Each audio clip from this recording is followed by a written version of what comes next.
مولا علی نے بتایا ہے کہ نماز کے دوران گندے خیالات کیوں آنا شروع ہو جاتے ہیں، نماز کے دوران ہی کیوں آتے ہیں۔ ایسے بندہ کہیں چل رہا ہو، کام کر رہا ہو تو نہیں آتے، لیکن نماز میں جیسے ہی کھڑا ہوتا ہے انسان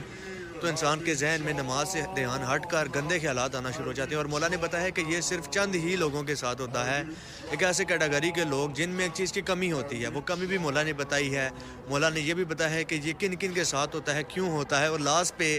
مولا نے یہ بھی بتایا ہے کہ اس کو روکا کیسے جا سکتا ہے، اس پہ قابو کیسے پایا جا سکتا ہے۔ تو یہ اگر آپ یہ سوچتے ہیں کہ آپ صرف اکیلے واحد وہ انسان ہیں جو نماز پڑھتے ہیں تو آپ کا ذہن کہیں اور جانا شروع ہو جاتا ہے، گندے خیالات آنا شروع ہو جاتے ہیں، تو میری جان آپ اکیلے نہیں ہیں، بہت سارے لوگ ہیں جن کے ساتھ یہ معاملات ہوتے ہیں۔ تو یہ کس وجہ سے ہوتا ہے، مولا علی بادشاہ بتاتے ہیں۔ مولا علی بادشاہ کے پاس ایک یہودی آتا ہے، آپ کو پتہ ہے کہ مولا علی بادشاہ کے پاس ہر رنگ کا، ہر ڈھنگ کا بندہ آتا تھا، ہر مذہب کا۔ کچھ آتے تھے علم کی تلاش میں، کچھ آتے تھے ویک پوائنٹ ڈھونڈنے کی تلاش میں، کچھ آتے تھے کوئی ایسا لاجواب کر سکے مولا علی بادشاہ کو، لیکن یہ ان کی بول ہی رہی ہے۔ تو مولا علی بادشاہ کے پاس ایک یہودی آتا ہے، وہ کہتا ہے کہ ہم جب اپنی عبادت کرتے ہیں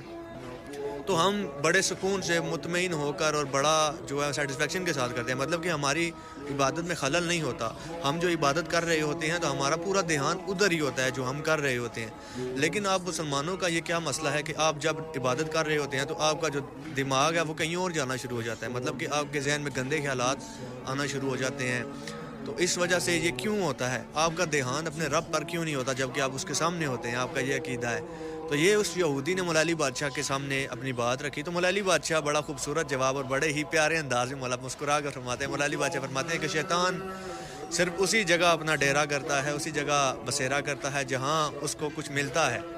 مطلب کہ جہاں روکنے ٹاکنے سے اس کو کچھ ملتا بھی ہو، جہاں پر کچھ ہو ہی نہ تو شیطان کا وہاں کام ہی نہیں ہے، وہاں پہ جا کے وہ کیا کسی کو روکے بہکائے یا اس کے مائنڈ کو چینج کرے، اس کا دھیان دوسری طرف لے کے جائے۔ شیطان اسی جگہ پہ، اسی دل میں، اسی دماغ میں جا کر وسوسے ڈالنا شروع کرتا ہے جہاں پہ کچھ ہوتا ہے، جہاں سے وہ بندے کو خراب کرنا چاہتا ہے۔ تو یہ مولا علی بادشاہ نے جواب دیا۔ اب مولا علی بادشاہ نے جب لوگوں کو بتایا اس بارے میں کہ یہ ہوتا ہے، لیکن کن لوگوں کے ساتھ ہوتا ہے اور کس وجہ سے ہوتا ہے، وہ بھی مولا نے بتایا۔ مولا فرماتے ہیں کہ یہ صرف ان لوگوں کے ساتھ یہ